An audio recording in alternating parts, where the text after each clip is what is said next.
Shalom and welcome to Nourish Your Biblical Roots Conversations with Yael. I'm your host, Yael Eckstein, President and CEO of the International Fellowship of Christians and Jews. When my father, Rabbi Yael Eckstein of blessed memory, founded the fellowship, his goal was to build bridges of faith between Christians and Jews, between the people of Israel and the world. And so I am always inspired when I'm able to befriend and talk with a fellow bridge builder. Today's guest is someone I have known for many years. We were just reminiscing how I was hosted on his podcast over 10 years ago, and he is a true bridge builder. Dumisani Washington is a husband, a father, a pastor, a professional musician, the founder and CEO of the Institute for Black Solidarity with Israel, and the author of Zionism and the Black Church, Why Standing with Israel Will Be a Defining Issue for Christians of Color in the 21st Century. And along with all of these accomplishments, Pastor Washington is a friend of Israel and a friend of mine. In these troubled times in the Holy Land and for the Jewish people around the world, we need and appreciate faithful friends and builders of bridges of faith, of friendship, and of fellowship, just like him. So, Pastor Washington, thank you so much for joining me today on the podcast, and welcome. Yael, I'm honored to be with you again for the first time in a little while. Other than emails and things like that, we actually have an interview conversation. And again, as I was saying, I can't believe it was 10 years. And please let me also say, I know it's been a couple of years, but we have been praying for you and your family in the passing of your wonderful father. When I saw that announcement, my wife and I were our hearts were just struck, right? So, but we've been praying and you've been doing an amazing job. We've just been watching with the fellowship. So thank you so much for what you do. Oh, thank you. I was just saying how you're someone who has such a unique voice, such a unique perspective, and such a unique mission. And everywhere I go, I hear people talking about how much they appreciate what you're doing, including my husband, who we very rarely talk about work. And the other day, he said to me out of nowhere, "Do you by chance know Dumisani Washington?" I'm like, "I've known him forever. He really is as amazing as he seems." So he said, Wow. "Please tell him that I follow him, that I love what he does." And so you have such a big admiring crowd here in Israel and across the world for what you do. So let's start a little bit how you developed this unique voice. You were born in Little Rock, Arkansas, but raised in California. So I'd love to hear a little bit about your upbringing, your family's history, and how that shaped you as well as your faith. Yes, ma'am. So I'm born, February 17th, 1967, what was still segregated South, Little Rock, Arkansas. Our family were members of King Solomon Baptist Church. They're very faithful members. My dad, a singer and a deacon member, and my mom worked with the youth and all those things. So we were church babies. We were there all the time. But I don't have any memory of it directly because we moved when I was a baby, right? So they continued to be very much involved in church when we did move to California, but we moved to San Francisco around 1968. My mom's sisters and my dad's siblings, there's like a lot of mass migration from Black families in the South going to whether the Midwest or the West Coast and obviously to New York. And we were part of that wave that went to San Francisco, went to the Bay Area. And I grew up first there. After about 5 years, my father's job moved from the Bay Area to the Valley, which is Stockton. For those of you who ever watched Big Valley back in the day on television, that was based there in Stockton and Sacramento, California. We moved there. And ironically, among many other things, we moved there, Yael, the summer of 1972, which is where I met who would become my wife. I met my wife, Valerie. She wasn't my wife then. We were both 5 years old. But I met her then. They lived a few blocks away from us. And so we kind of grew up together, went to churches together and school for a little while together and everything. So yeah, that was my formative time. And my mom, more so than my father, we talked about it on both ends, but she would talk about her life in Little Rock and her upbringing. We talked about segregation, we talked about Jim Crow, but it was, I wouldn't say unique. Yael, the conversation was never around victimization. How we were discriminated against. Hers was always a celebration of the community. She graduated from Scipio A. Jones High School, right? It was all Black high school by force, right? Because just like our Jewish friends, that we were segregated, right? We were put over here, right? So, but the school was, I mean, all Black teachers, administrators, everything, right? So on the one hand, here's this segregation that is oppressive because it's done by race. It's not allowing you to do X, Y, and Z. But on the other hand, here are these Black students and leaders who are distinguishing themselves, who are still accomplishing regardless of the things that are around them. So there's always that dual thing that was happening. So because of that, I grew up very proud of that heritage, not in a haughty sense, but in a very much, as I said in some of my writings, I descended from superhero. I recognized what they had gone through and what they accomplished. And as I got older and older, I realized that it was pretty remarkable what they were able to do. So yeah, that was part of my upbringing. I love that so much. And there's so much about that. First of all, that's very similar to my upbringing. My family, actually, when they left Israel in 1929, after 11 generations in Jerusalem, they went straight to Little Rock, Arkansas. So we have those roots that are very shared. And my father also was a musician that I want to hear in a minute about what led you to be a professional musician, what that means to you in your life today. But I love how your parents, in their wisdom, strength, and it sounds like faith that is unshakable and unbreakable, that they were able through that to look at something that caused you a lot of hardship, that caused you a lot of pain, to actually transform it into a strength and give you an identity that you are so proud of from a place that it only makes you better, stronger, and more convicted in what you're able to do in this world. In what way do you think that today we see a lot of victimization, I think for every group and every people in a different way. In what way do you think that we could turn that around to strengthen this generation and empower them instead of weaken them? And is that what you see happening? I think that the most important way that that happens is really education, and information, right? So that there is the telling of the story in its fullness, right? What we call the good, the bad, and the ugly.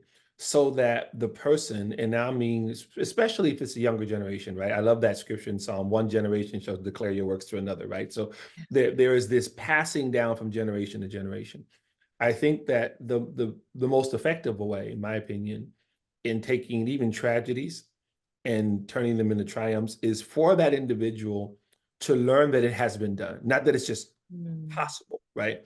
But that there are those who came before that person, who faced all kinds of diverse difficulties, tragedies, all those things, but then still moved forward, built, right? And that they, now the younger person, represent the legacy of those people who not only did not give up, but brought them here. That if it wasn't for them, right, then they wouldn't be here. So that's to me the ultimate evidence of having moved forward, right? Your progeny, your life, your legacy, what you're able to give. And I think that if it's done in that way, right? One of the things that we do in our organization a lot, yeah, we deal with education, both K through 12 and also on the college level. And we say often that if the instructor has not been able to synthesize all that information, in other words, if they're taking even difficult stories, but they're only using it to victimize their students, it's a very poisonous thing, right? Because I can be giving, as an instructor, if I'm using myself as an example, I can give these students all kinds of bad examples of horrific things that have happened. Ethnic groups, what happened to the Japanese during World War II, what happened to our Jewish brothers, and I can say those things in a way that doesn't give those students the whole picture that yes, these things happen, but these are the things that were built as a result of this, how these people moved forward. I think that to me is the most effective way. How do I keep it from becoming victimization? Not so much by denying what happened, but by embracing that and saying, yes, but we or they were able to do these things afterwards. Wow, the resilience. Yes, ma'am. Yes, ma'am. Incredible. So that goes a lot, I think, also to your music. I know that my own father, Rabbi Yael Eckstein, was also a musician. And as a young man, he traveled to Israel from America during the Yom Kippur War in 1973, I believe, to perform for the troops and the wounded IDF soldiers. And it's something that gave him a lot of strength. And in the early days of the fellowship, he helped support our family by working as a wedding singer. So you have an incredible group called the Hebrew Project, which combines gospel music and Hebrew lyrics. Tell me more about that, about your love for music and how you use it through everything that you're saying, really to educate both on the hardships of the past, but the resilience that's possible based on figures that have done it, that have overcome their hardships to build something beautiful. How does that get through in your music? That was my first love in that sense as a young child. So I began playing the piano at a young age. There would be a piano in the house, my aunt's house, later on our house. And so I began to play. Again, we were so involved in church. I eventually started playing in church, playing for the choir, playing for Sunday school. And so that was always meshed together. My whole church experience was always wrapped in music because I had been playing from the time I was in grade school, right? And all the way through high school and college and everything. I would write. I loved to write, but it was always an organic thing. It was just songs they would come, music would come, right? And at some point, Yael, and It's this like was prophecy, it sounds like, even Dumisani. it was in my time of meditation or thinking and contemplating or just singing and worship, there I'd be doing it, kind of spontaneously, and then music would come from there, right? As many musicians know, right? Because it's just an organic process, right? It's clearly just God just kind of dropping something in your spirit, right? And right in that way, it was later on in my life, probably in the 90s, when I began to become very much fascinated with exploring the Jewish roots of my faith, right? Wanting to know more about this Jesus, wanting to know more about this Jerusalem, those type of thing, and having some Jewish friends and having from them learning some of the songs in their Siddur, learning the Kadosh, learning the Shema. And after a while, just again, naturally, those things started to fuse. So my gospel/jazz roots would fuse with some of the music that I was hearing. That was sometimes it was klezmer, sometimes it was different styles in terms of the Jewish parts of it, but then they would fuse, right? So these gospel versions of Kadosh, these gospel versions of Michamoka, it was never contrived. I didn't sit down in the room and okay, let me write a gospel version of X, right? It started just happening. And so after a while, I started teaching them either to our worship team or whatever, and the Hebrew Project artists later on became a full-fledged, let's do this as a group. We recorded some of the songs and everything. So just over a period of time, it became that the group, even though now I'm in North Carolina now, most of the group is in California, but we still from time to time come together, either recording something or we'll do a performance somewhere and everything. So that's kind of how that got started. Incredible. Incredible. I love it because I think for anyone who's heard it, it really does feel like God singing through you. It's a bridge of so much inspiration and spirituality and beauty. And I think it's the practical words to "Asuli mikdash v'shichant bitocho," make me a temple and I will dwell within. That when I hear that, I just hear God's words coming through that you've created a vessel. It's so beautiful. And it goes back a lot of what you're talking about to your very early love and support and wanting to learn more about what you call in your book, intrigued by all things Israelite. So I know that the Old Testament fascinated and shaped you in a deep way. What's your earliest memory from there? Was that given over by your parents? And how has that shaped your path? What I love about the way our parents did with all of us, I'm the youngest of seven, right? So it was for all of us. They would buy us Bibles when we were little kids and everything. And we went to church all the time, and we were very, we went to church and we participated in everything, but they weren't overbearing, Yael, in the sense that they were not these oppressive religious people in the sense that somehow, we made a mistake. It wasn't like that. It was It was very. love. Yes, it was. It really was. So when they bought us Bibles, they didn't give us Bibles and say, "Hey, you read this many chapters every day," or I'm going to. It was nothing like they said here, and we'd be in Sunday school or whatever, and so we would read, right? And all of my siblings, we all took different paths, right, in terms of our lives. But our parents gave us that foundation, right? So I began reading, and I don't know, 7, 8 years old, around that time, I would read. And I only knew this in retrospect. I didn't know it in real time, right? Because I knew there was an Old and New Testament, but I didn't know what that meant. I'm a kid, right? So it's a book, right, that has these different things in it. So I'm reading, and I would read the Old Testament or the Tanakh, right? much more than the New Testament. Now, I love reading. I read the Gospels and the miracles of Jesus and everything, and those things fascinated me as well. It wasn't in any way a turning from it, but I was more intrigued with Joseph and his brothers, and David and Goliath, David and Saul, and so by the time I'm probably in middle school, I probably read these stories, albeit in the English, right, not in the Hebrew, but over and over and over again, so that I'm memorizing certain sections of it, not knowing that that's what I'm doing, right? I'm visualizing it, I'm seeing it, and didn't really know. And one of the things I appreciate about my parents is that they saw it, right? They weren't really for all the parents there who had multiple kids. By the time you get to child number 5, 6, 7, you're not as watching over as child 1, 2, and 3. And for the parents, if you do, those who had kids yet, yeah, that's what I'm talking about. That doesn't mean you'll have your kids. It just means that your style and the community kind of changes and shapes and everything. And so I'm doing what I'm doing, but Yael, at no point when they saw did they ever say, hey, why are you reading Exodus, right? Again, it was never a situation where, no, you read the New Testament, you don't read the Old Testament.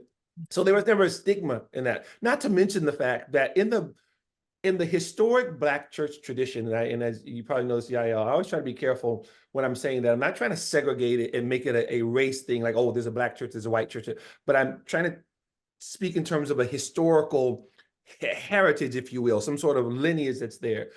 In that historic Black church tradition, Old Testament preaching was very much a norm, right? It's not as much as it is today, right? But this whole allusion to the children of Israel and Moses and the redemption being the slave past and all those types of things, this was always the case, but not even just with slavery, the Negro spirituals. Most of them set in the Old Testament, some set in the New Testament, but Joshua fit the Battle of Jericho, swing low, sweet chariot, of course, go down Moses and on. Most of Elijah Rock, right? Did my Lord deliver Daniel? These are Negro spirituals set, and they're talking about either the patriarchs or these heroes of the Bible, particularly in the Old Testament, with a faith that the way that God delivered them, he would deliver us when what we were actually going through here in the States, in the New World. So for me, reading it, I didn't understand at the time either. There was this love for the spirituals, which got connected later on. It's like, oh, okay, well, many of those spirituals are said in this Old Testament that I keep reading, right? Of the spirituals, and this is like over several years, right? I grew up, I call the granddaddy of all the spirituals, Lift Every Voice and Sing, right? From James Weldon Johnson. Yes. It was a poem, became a song, a poem in 1899. But what's amazing, Yael, is that in that song, among many it's a very Zionist song. And in that last stanza, Yael, James Weldon Johnson uses a phrase, lest our feet stray from the places, our God, where we met thee, lest our hearts, drunk with the wine of the world, we forget thee, which is a direct reference to Jeremiah 51, being drunk with the wine of Babylon, right? It's to come out of Babylon. It's actually saying that. So here are our leaders at the turn of the century saying to Black Americans who are now not even 40, 50 years removed from slavery, right? This is 1899, that we are to remember the God who brought us out. And it's a prayer to God to help us remember you, right? Like what Moses says to the children of Israel, when you get to the land, don't forget, right? And then he says, God, we need you to help us to remember you, lest our feet stray from this place, and lest our hearts get drunk with the wine of the world, lest our love for the world and all things worldly keeps our love for you growing, right? And so I know I've gone off on a tangent. I apologize for that. But that was part of it, Yael. So for me, reading and it was heritage, right? Not even knowing it, right? I'm walking in at heritage, but I'm a little kid, so I don't really know it. I look back and I go, oh, okay, I understand some of what was going on at the time. That's incredible how even as a child, you found inspiration in God's words in ways that weren't necessarily so direct, but you realized they were relevant to you, they were inspirational to you, and you've taken that with you forever. So I could imagine then the first time you went to Israel, that must have been an experience of a lifetime. Tell me about that you got to walk the places that you just spoke about, where King David stood, where the temple stood, to go where Saul walked and where Jesus walked, where the disciples walked. What was that like for you? And what are some when you think about your first trip to Israel, there are some memories and there are some feelings. Describe those to me. it was overwhelming at times, because again, it was my first time, 2012, December 2012, right around Hanukkah. Of the many things, yes, Sea of Galilee, going to the Garden Tomb, going to we have City of David, Hezekiah, the tunnels, kind of do all these, just fascinating, right? Yael, among the many things that I experienced, it was at the Kotel at the Western Wall. The first day we went, I guess we had come down from the Galil and, did the bus thing, and there's a way that they do it. And the closer we got, so we're driving, the route very well, and you can see Jerusalem in the distance, right? The closer we got, the more intense it became for me. By the time we got to the Kotel, and our tour guide is leading us, through the way, kind of go through the gate part, and I was overwhelmed. I couldn't go, right? So I began to weep. So the rest of the group went. I didn't go towards the wall until the next morning. I'm an early morning person. So I woke up in the morning, got a cab, and I went there about 4 or 5 in the morning. And then, of course, it's very quiet. There's people that are there, the women on one side, men on the other side. And it was such an amazing, being a worship leader, musician, and everything, doing that in church all my life. I have enjoyed God's presence, right? In different churches and fellowships and everything, but this was different because this was Jerusalem. And I didn't think about that consciously. I wasn't saying to myself, oh, I'm going to go to Jerusalem and this is the type of experience it's going to be, right? I just knew I was excited, but I had no idea what to experience. And that's one of the reasons why for me is overwhelming. I wept. And not overwhelming for those listening in a negative sense, right? It wasn't like it was an oppressive thing, but it was very difficult to describe. And it was during that time that God just really laid on my heart to come back to the States and start the work that I began to do with the Institute for Bible Israel. That happened during that time. And I'll share this one little anecdote. At some point I'm praying, and it was amazing to me, and it was just so comforting to me. The holy men that'll be there, right? I guess some could be rabbis, some of the Torah scholars are studying.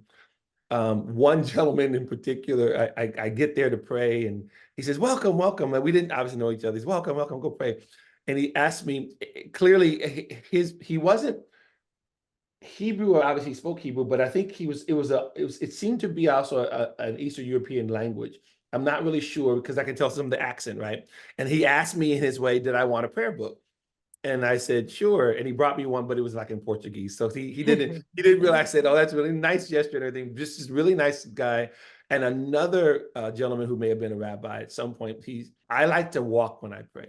I'll go to the wall and I'm just having a little space. And as I'm walking, Yael, my hands are clasped like this, right? I'm just walking. And there's a gentleman who comes up to me very gently, right? This guy's praying, when he said, when you pray, you shouldn't clasp your hands together like that. He said, the right hand represents grace, the left hand represents judgment, and they should never be mixed. Always place your right hand over your left. Just a really quick drash, right? Yeah. And I said, thank you, Rabbi. And he just went on. And that was what, 2012? So you're talking about 12 years ago, right? So it was a while. I'll never forget. It was things like that here he is. He doesn't know me. He knows that I'm praying, but there's something in him that says, okay, let me give him this advice, right? As he's praying, as he's crying out to God, let me share this with him, because he's doing something that if I share this with him, it'll only enhance what it is that he's doing. Things like that kept happening during that time, Yael, where people I didn't know, they would share something, they would give something. So it was just kind of underscoring what God was doing in that moment. It's incredible. And that's so Israel, that everyone gives their advice. Try walking around with the babies in Israel. I remember when I had my little baby in Jerusalem, my first baby, and I'd be walking through the marketplace, and one grandmother would stop me and say, your baby's freezing cold, and put a hat on the baby. 2 steps later, another old grandma would come and say, your baby's too hot, take off the hat. And then everyone has their opinion, but it comes from this place of really having love for one another. That what I hear hear in that story that you're sharing is how you felt the love and care of this rabbi who says, let me try to make his prayer even more effective. Let me try not to, maybe he doesn't realize if he's blocking some sort of blessings that could be coming down. Let me try to direct him that he could receive those blessings. Yes, And it ma'am. comes from a place of really loving you and loving one another. And it's definitely very accurate after living here for 20 years of what I've experienced for 20 years. And the example I always give is when there's a terror attack, you don't see people running away from the terror attack. You see them running towards the terror attack in order to help others. And for me, that summarizes everything from the little things in life, like what you're saying, let me help you pray a little bit better, to maybe your baby's a little bit cold, put on a hat, to the big things of I will put myself in danger in order to protect others, which is so beautiful. You, as a young man, Pastor Washington, we're also very inspired by the Aliyah of the Jewish people from Ethiopia. I was in Gondar not too long ago. I've been to Ethiopia more times than I can count in order to stand with and help the Jewish people from Ethiopia come home to Israel. The fellowship, of course, sponsors their Aliyah and resettlement in Israel. And I remember each time being on an airplane with the Ethiopian Jews, bringing them home to Israel. Tradition holds that they're from the lost tribe of Dan. I remember hearing one time someone who said to me, this is the only time that Blacks are taken out of Africa for freedom, to a better life, not a worse life, not as slaves, not forced, but in freedom, their own choice to a better life.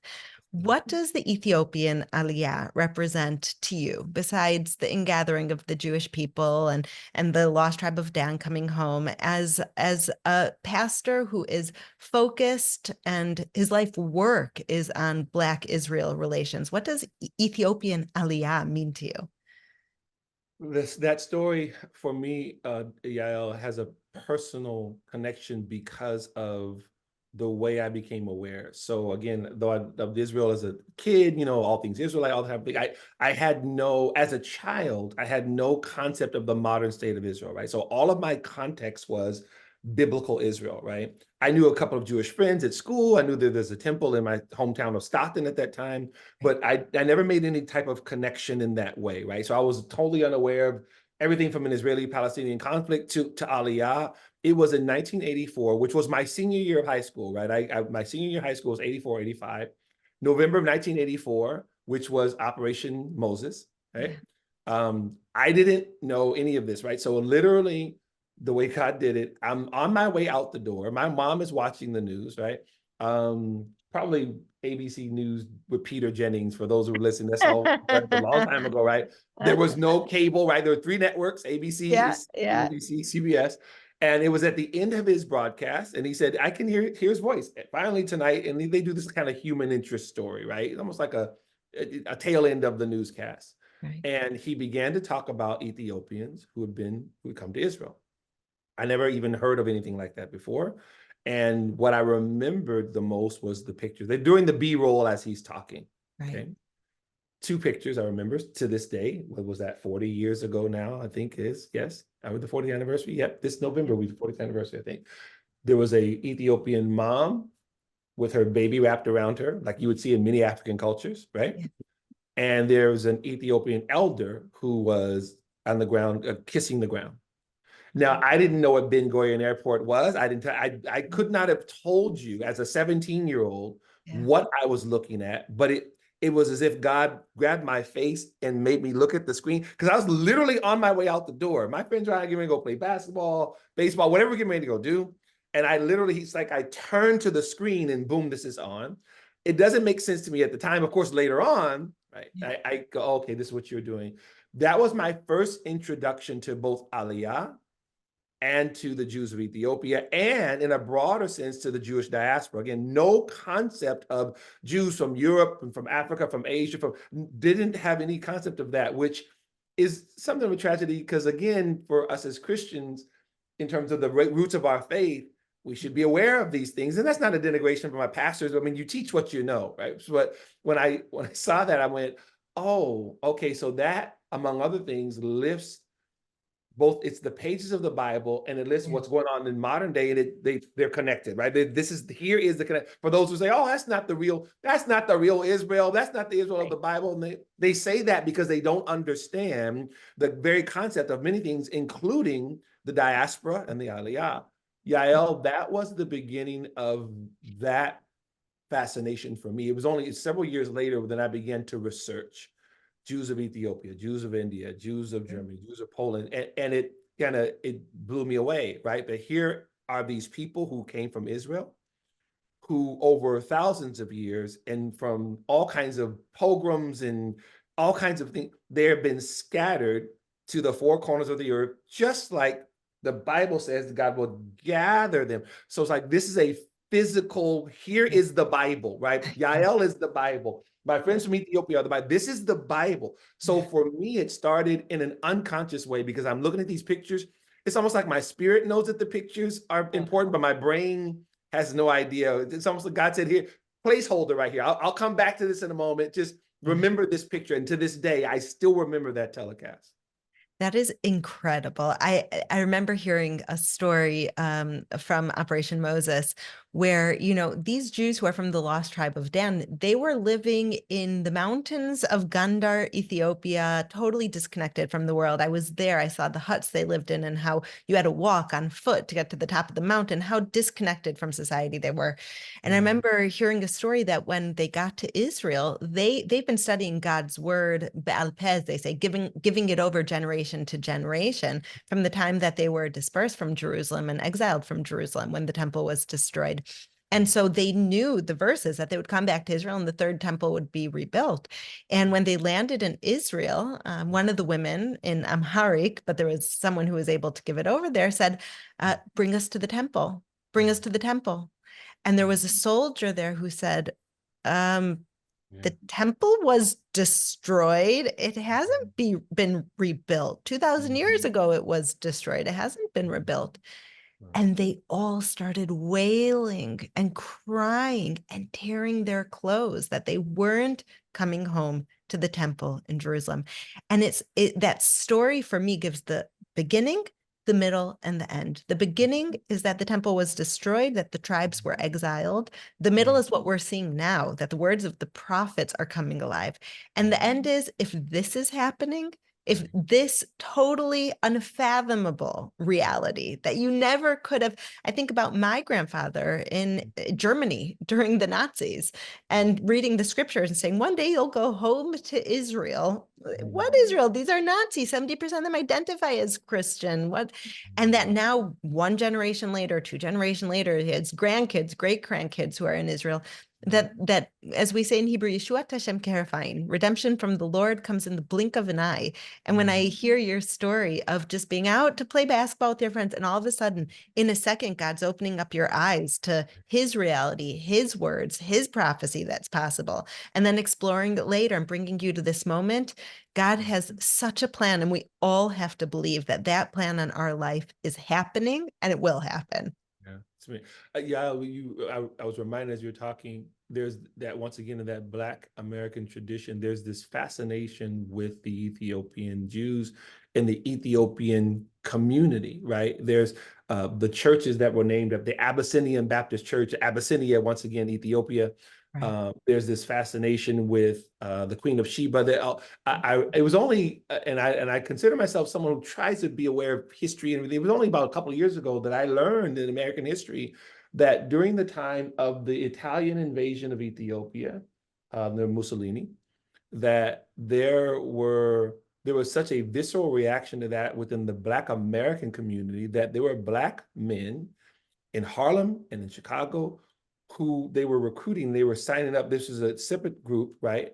Who were signing up to go help Ethiopia fight in its war against fascist Italy. I didn't even know about this part of the story until a couple of years ago. And one gentleman, it got the State Department, of course, the government was kind of shutting that down, right? They didn't want them to do that, right? There's one particular gentleman, and his name is escaping me. For those who are looking, if you just Google what I'm saying, so you'll probably find it. It's escaping me right now. He actually did go. This was during the reign of Haile Selassie. and he went to go and help train Ethiopian pilots to be able to fight against Italy. The program didn't do well. It really struggled. There were a lot of things that hampered it, but he comes back to the States. He becomes one of the main architects of the Tuskegee Airmen. He comes back and helps other Black men and parts of the government establish what became the training for Black pilots in World War II. So this was a connection to the whole Ethiopian. These are things that I just learned a couple of years ago. So that story, there's been a fascination with the Ethiopian, both Aliyah, with the Ethiopian Jewish community, and with the Ethiopian Coptic Christian community in the Black American tradition. Amazing. So this brings me, we don't have much time left, and I'm going to have you back because I want to talk to you for another hour or 2 hours, Pastor Washington. But I'm going to link in the show notes your book, Zionism in the Black Church, which was printed in its second edition in 2021 and deals in depth with so many issues that we are just touching on here. So I really encourage everyone to check that out, Zionism and the Black Church. And Pastor Washington, before we go, I'm going to go back. There's a Hebrew verse, Sof ma'aseh machshavat tchila. The end result is reflective of the first thought.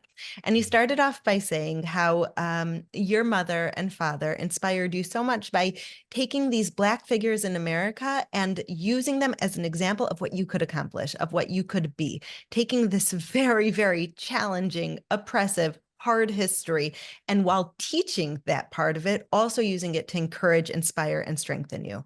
So I want to know, Pastor Washington, who is someone that you look up to, who has inspired you in life and who has brought you to where you are today? It could be a biblical, a modern, or any other figure. That sound corny. It would probably be my parents. It would be, again, they both passed away. It's so funny. My mom in 2002, my dad 2012, exact same date on the Gregorian calendar, but in the High Holy Days, one was the beginning of before the days of awe, one was it was this whole nother story. We'll talk about that another time. I didn't see that till retrospect as well. But yes, for them as parents, the older I get, them as well as their siblings, my aunt, my mom's oldest sister, who was also my godmother, I probably reflect on them and what they did. Her husband fought in the Korean War. He's the first one who came out from Arkansas, and he built his life in San Francisco, and all of that, right? So I stood on their shoulders, not even knowing it at the time. But yes, my heroes, if you will, would be those, maybe my parents and my aunts and uncles who went through all that they went through, but built lives for us. 7 of my siblings, I mean, it's 7 of us, 7 of my cousins. There's 14 of us as cousins would be running around all together, but we enjoyed the fruit of their labor and what they had gone through and what they built for us. So that it would be them, it would be my parents. It's so beautiful. And just hearing a little bit about them, how they introduced the scriptures to you, how they gave you the freedom to explore on your own, how they taught, preached, and lived love and faith and raised you in the church from a place of feeling accepted and appreciated and seen. I can't think of any better role model. So Pastor Dumisani Washington, thank you so much for joining me on my podcast today. I encourage everyone to follow you on social media. How else could they find you? They can go to ibsi.org, which is our organization, Institute for Black Solidarity with Israel. And we just separately launched a new radio show called Truth to Power live. So they can go to ttplive.com and find out more about that too. Incredible. Thank you so much for joining me.